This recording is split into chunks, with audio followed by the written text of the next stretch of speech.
France সফররত Bhuiyan global ফাউন্ডেশনের প্রতিষ্ঠাতা ও ব্রাহ্মণবাড়িয়া জেলা বিএনপির সদস্য কবির আহমেদ ভূঁইয়াকে সংবর্ধনা দিয়েছে দেশটিতে বসবাসরত ব্রাহ্মণবাড়িয়া কমিউনিটি। প্যারিসের একটি অভিজাত রেস্টুরেন্টে এই সংবর্ধনা প্রদান করা হয়।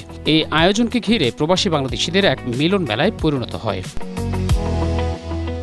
অনুষ্ঠানে কবির আহমেদ ভূঁইয়া বলেন, প্রবাসীরা বাংলাদেশের অর্থনীতি, উন্নয়ন ও গণতান্ত্রিক অগ্রযাত্রায় অন্যতম প্রধান শক্তি।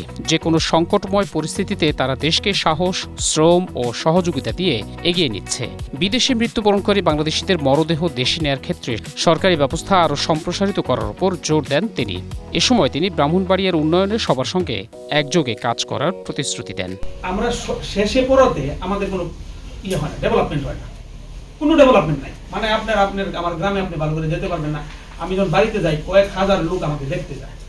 আমি সেইভাবে তৈরি করছি আমাকে আল্লাহর মধ্যে। ব্রাহ্মণবাড়িয়ার বিশিষ্ট ব্যবসায়ী রাকিবুর রহমান উজ্জ্বলের সভাপতিত্বে অনুষ্ঠান পরিচালনা করেন ফ্রান্স যুবদলের সহ সভাপতি কাজী আব্দুর রেজা তুহিন ও ব্যবসায়ী কামরুল ইসলাম।